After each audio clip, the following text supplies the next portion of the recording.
Here we are, Can We Keep It Real podcast. What's going on, everybody? This is a late one, man. Tonight, 10:17 p.m., man. Thursday night, tomorrow's Friday, man. Everyone be safe. Have a good weekend.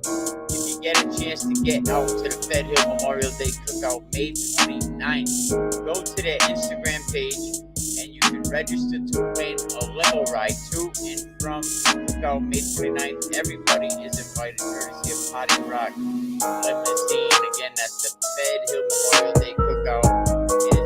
It started 16 years ago, and it's a day to come together to remember our fallen brothers and sisters that we lost. Low lives come down, rough riders be down there, block royal. It's definitely a great time. There hasn't been an argument in 16 years, and you can win $100. Best dish day. What's up with that? Lincoln Woods, May 29th. Out there tonight, special. Yes, man, we're gonna talk to our guy Mike Washington, Central Nights, man. He's so busy, brother lad. He had a chance to chop it up with us. Mikey, what's going on, my guy? My man, how you doing, bro? Slow motion better than no motion, as I say. Already, bro. Just doing my thing, getting ready for football now that we have this alignment taken care of. But before we get to that, you taking off going to DC, huh? With Breakthrough? Yeah, man, going to DC tomorrow with the 14U. We got a really good group, a lot of young kids. A majority of our team is 13. Our 13-year-olds. We got a few 14-year-olds sprinkled in there, but we got a really good young group who's getting better every week.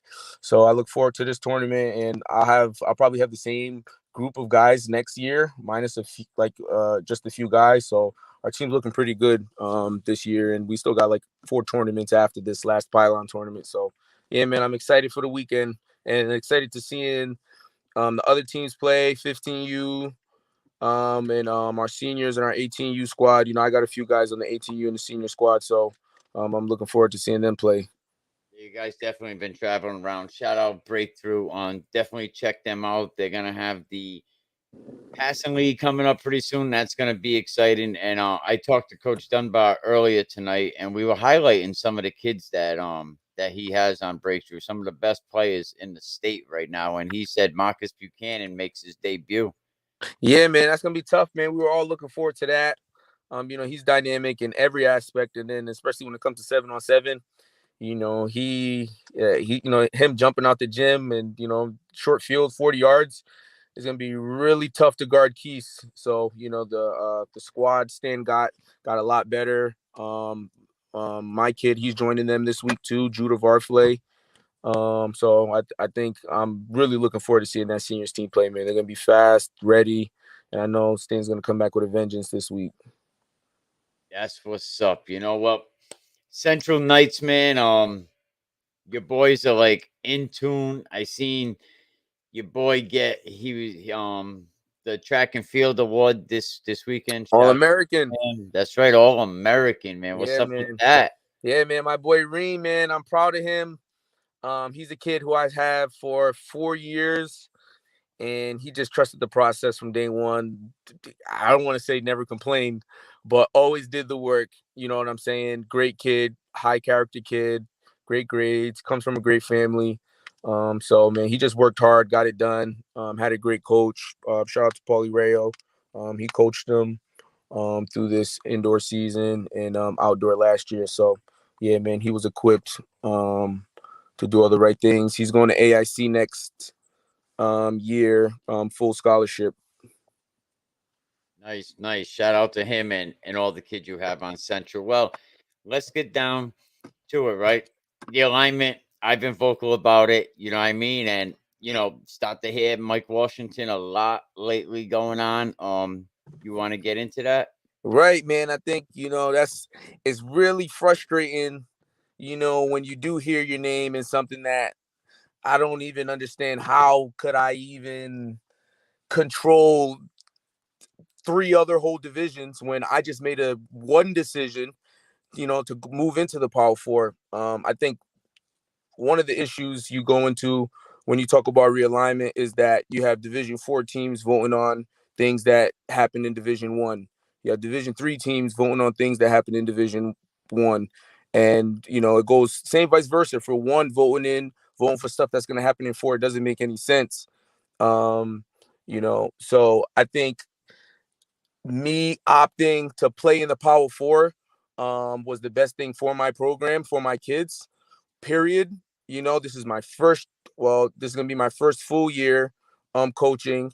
We had a really competitive game with Hendricken last year. We lost to North Kingston in the Division 1 Super Bowl. You know what I'm saying? So if there's an option to have a division with those teams, and we haven't played LaSalle yet, why wouldn't I want to play there? You know what I'm saying? This is my first year coaching. You got to think about it. This is my first year coaching.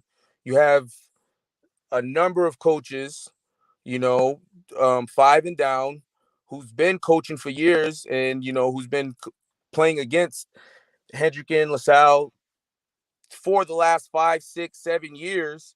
And it's gotten to a point where people are just complaining, and everybody is under the impression that okay, we're going to be good for 2 years, and then boom, we're going to fall flat, and then eventually Hendricken and LaSalle are going to overtake. Like, I think one of the biggest problems is coaches don't trust in their ability. Coaches don't want to put in the work.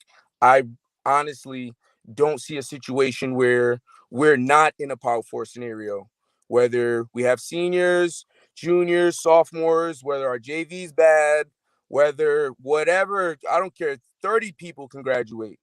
You understand what I'm saying? I'm going to make sure that we're working out, we're following the program, and we're ready for the next year. Like, I think the difference between me and a lot of coaches is I just came from college football. You know what I'm saying? Like, I like my first year out of playing college football, 6 years in college, I come out and I start the program at Central, as an assistant, with the strength and conditioning and the team lifts and the meetings and all this other stuff. So, like, the way we operate right now is how I operated in college. You know what I'm saying? I literally just replicated it. So, and in college, it's next year. Next year, you're looking at next year. You're developing your players in the winter, in the spring, in the summer to compete in the fall.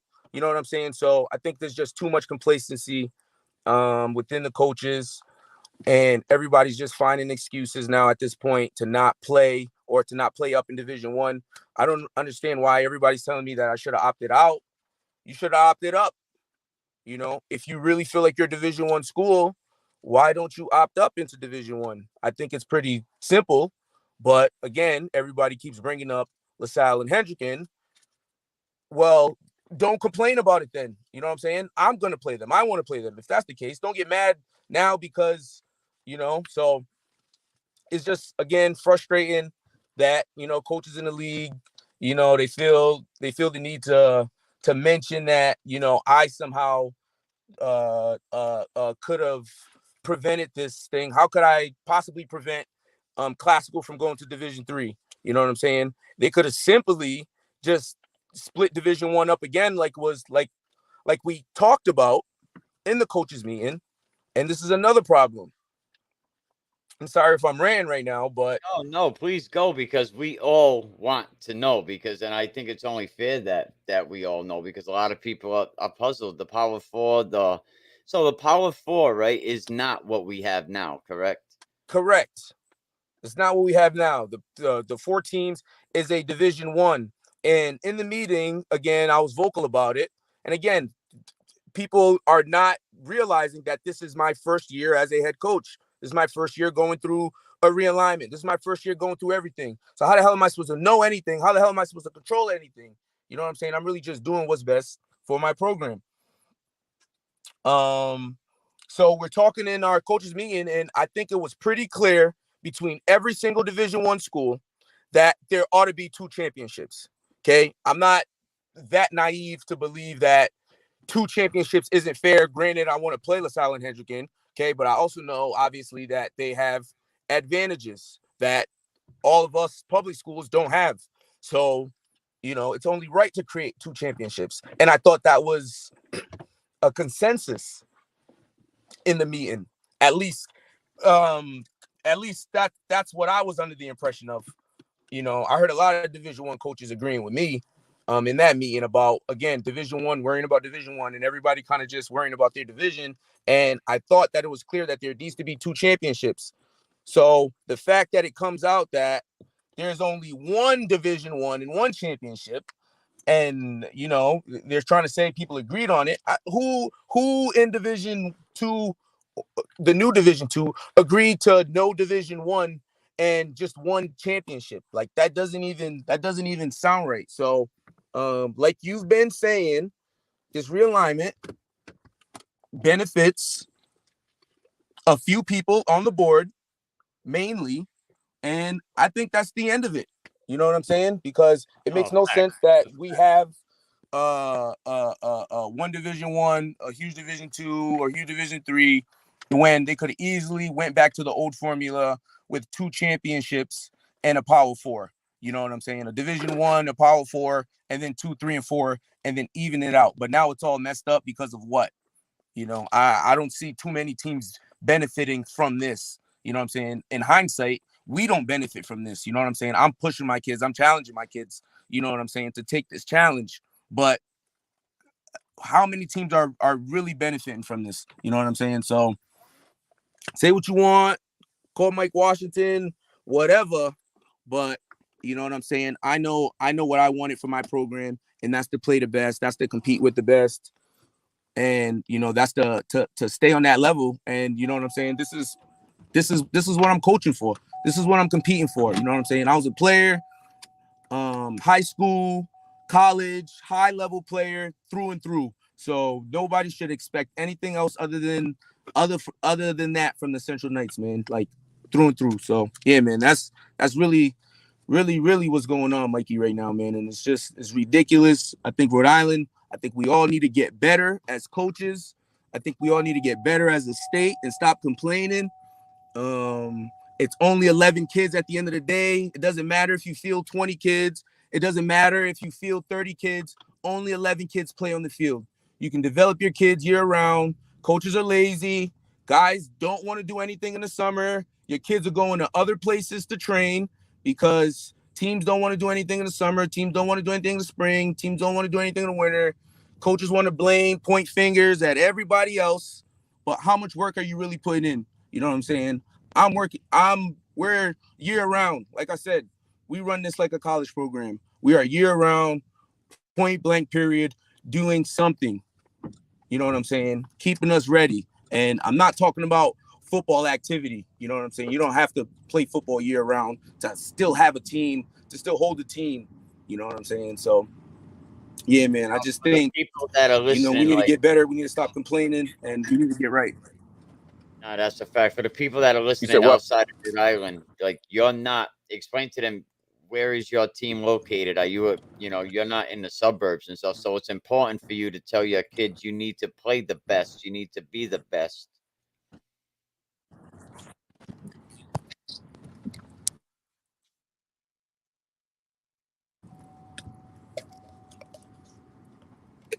Get Mike. Yo, Mikey.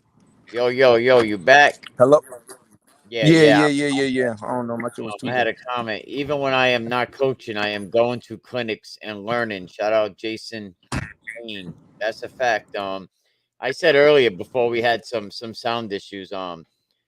You're an inner city school, and it's how important is it to always strive for the best with all your kids? Can we talk about that? Yeah, man, it's very important. People don't understand, like, our kids go through a multitude of issues. Like, people couldn't even grasp what my kids see on the daily. You know what I'm saying? Just from walking to school, in school, around school. Like, so these kids face adversity every single day of their lives. I got young black and brown kids on my team who live in a world that don't really love them back. And these kids absolutely need a challenge in their life. If they're going to lose, they're going to face that adversity and climb through it. You know what I'm saying? That's what honestly makes these kids men at the end of the day, going through adversity, going through a challenge, and I don't want a second tier trophy for my kids. I don't want an excuse. I don't want people telling my kids, because this has happened plenty of times, that we're not really champs and it ain't real. And oh, you guys got to beat Hendricken. You guys didn't beat Hendricken. I don't want to hear that shit. You know what I'm saying? Those kids, there's no difference. And you know what I'm saying? You seen the football game last year. You know what I'm saying? And that was in a turnaround spring season. You know what I'm saying? We got 8 months on our belt of an off season, of lifting, of preparing. You know what I'm saying? Let's see how we look this year. When you talk about preparation and you talk about being ready, let's see how we look this year. Let's see how the Knights come through this year. So If people get a I'm chance, really excited for the challenge for my kids. My kids know what they want. They know what the expectation is. I have nothing but trained soldiers to go. There's no random kids on my team. I got maybe 45 trained kids to go right now. And man, my kids are ready. I'm preparing them, and yeah, man, we're ready to take this challenge, man. For real. I'm soup when you start, like I'm excited. I always used to love the back in the day Central Knights football. I think we talked about it before.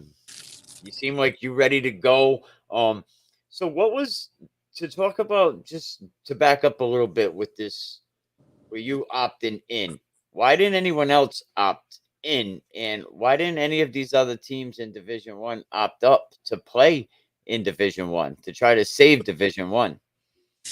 I think I think, man, I think again, it just comes from being too passive. You know what I'm saying? Just with the whole football deal and just kind of letting things flow. And, oh, we're going to be okay next year. We're going to be light next year. And, we're not really going to be good next year. I think, a lot of coaches kind of just settled to that. And, they just like, I think, again, Hendrick and LaSalle being the top schools is just the easy scapegoat. You know what I'm saying? To not, push your kids. And again, there is the want to compete for a championship. You know what I'm saying? And again, I have a different mentality from a lot of people. So sometimes it's very hard for other people to comprehend, like, oh my gosh, like, how could you think that about everybody else? But just from a competition standpoint, man, it should just be something that, you should want to get. And like, if I'm happy we won the Division I title, you know what I'm saying? And that's something that I'm always going to be grateful for. And it was our first major championship in 30 years.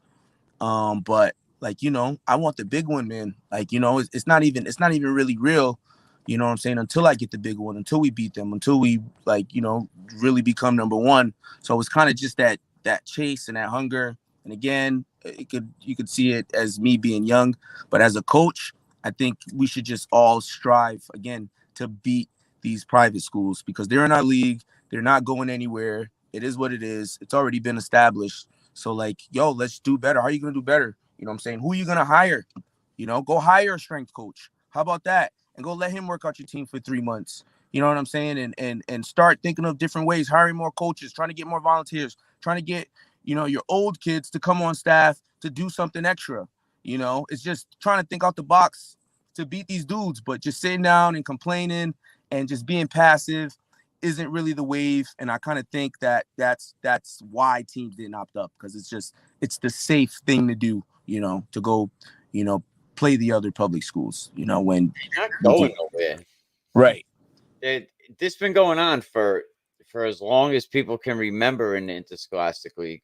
They're not going anywhere, and the league's never gonna force them to leave. So we know that. So you're right. You might as well play them now. Opt up and stay in D1. Play the damn games. You're playing these teams anyway. Right. From what I understand, like week one's probably going to be loaded with a lot of crossover games. But yeah, I don't know. Shout out to Central and all the inner city schools that are doing it, especially the inner city schools. Shout out to you, coach, and hey, I guess if people want to say it's Central's fault, I guess Central's going to wear that tag. I don't think Absolutely. so, and I don't think other coaches think so. I think everybody would have did what was best for their program, and I think you made the right decision at the end of the day. Right. You want to beat the best. You want to beat the best, and of course, you want to beat Hendricken, you want to beat LaSalle, and that's the attitude you should have. Absolutely, man. It's a mentality, and your kids are gonna carry it. And that's why people say like we're so tough. And and I really truly believe that a football team takes on the attitude of their head coach. So with me being like this, is it's fitting for my kids. My kids understand the challenge. My kids understand what's at stake. My kids understand the city. My kids understand the history that needs to be made. My kids understand, what I'm saying, what is going on, because I make them very aware of what's going on, the challenges we face, in this world, and the challenge it is to beat those guys. You know what I'm saying? And it's inevitable that it's gonna happen. And that's just a reward that's gonna be that I can't even describe already. You know what I'm saying? So I just look forward to just being there, being present in that moment, and kind of having my kids there with me, man, to make history and pursue history, You to are keep so pursuing history. you're passionate, and your kids, even from talking to them, they really believe in what you're telling them, and when you get a kid to believe what his coaches tell, like really, really believe it, like, Right. and I think that's some of your kids do that. You're gonna go far. Right, man. Thank you, man. I appreciate Definitely it. gonna go far, but before I let you go, let me see. Attitude reflects leadership. This is great conversation. Thanks again for this podcast. No problem, man. Jason Payne. And listen, coach, and I let me get that back up here. Hey, May 29th, you are welcome to bring the kids up to Lincoln Woods, man. They have a great, great cookout every year. It's put on by a movement from Rhode Island called Fed Hill, Japan, Trigger Trends. They've been rapping around Providence for like 25 years. Rough Riders are gonna come down, the low lifes are gonna come down. There's never been an argument. It's all family, cotton candy, popcorn, bounce houses, bobbers, DJs. May 29th, Lincoln Woods. Everybody's invited. They want to make it a Rhode Island thing. They've been doing this for 16 years, man. It started in the backyard in South Providence. So Word up. everyone's invited. Bring the kids. Rhode Island, show up. That was the invite from Fed Hill themselves. But Coach Washington, thank you. Good luck. I can't wait to see that yellow and black on the football field. And I'll definitely be looking for things that you have cooking up. And good luck, breakthrough. Absolutely, man. Appreciate you, Mikey, man. Love your platform. Keep doing what you're doing. As coaches, we need a voice too at the end of the day. So, you know what I'm saying? Stay solid, man. Appreciate you. You already know that it means a lot coming from you, Coach Washington. And I'll talk to you later on. Good luck. All right, no doubt. Coach Mikey Washington at Central. Well, he basically came out and said his piece. A lot of people, the finger is being pointed at Coach Washington for this 4-team alignment that Coach Washington could have changed it. Um, and that's kind of horrible that you would even point the finger at somebody that just wants to play Hendricken. I want to play the best. What is wrong with that? But again, everybody's invited to the Fed Hill Cookout. May 29th, the best dish contest. Winner takes home $100. And if you go to the cookout page, you can win a limo ride to and from, courtesy of Potty Rock Limo DJ Services. They're going to have the phone machines going to be up there. The DJs are going to be up there. New England's premier DJs. Bob is up there for the kids. Cotton candy, popcorn. Everybody's invited. May 29th, Lincoln Woods. Shout out Fed Hill, everything they have going on. Trigger Trends, Japan, Cone, and the whole Fed Hill movement. But what do you think about what Coach Washington had to say? He basically said his piece, and he's got every right to feel that way. But shout out to all the travel leagues that have stuff going on, especially the ones that are leaving this weekend to go out of town. And big shout out to Coach Pennington. He was able to raise enough money to get 100 books of To the Smoker to bring up to Rhode Island's ACI. That's awesome. Um, if there's any other local writers that have books, maybe we can get some of your work up to the inmates up at the ACI and maybe try to change what they have going on. But the alignment shit, I'm going to admit it. The alignment's horrible. But I'm going to let everybody go late night, but shout out Coach Washington for coming and basically talking his truth. Thanks, your boy Mikey. Can we keep it real podcast? What is going on, everybody? Real quick, want to thank the people that make this possible, man. Big shout out to Mark Wright, Co-op Banker, Coastal Homes, a presidential award winner. We got to support the people that support youth sports. Big shout out to Voice Sports. Definitely check out what Voice Sports has going on. The Voice Sports Reporter Show was definitely lit this week. Big shout out to Rally Point. The only way to stand is together. And don't forget, check out what Voice Sports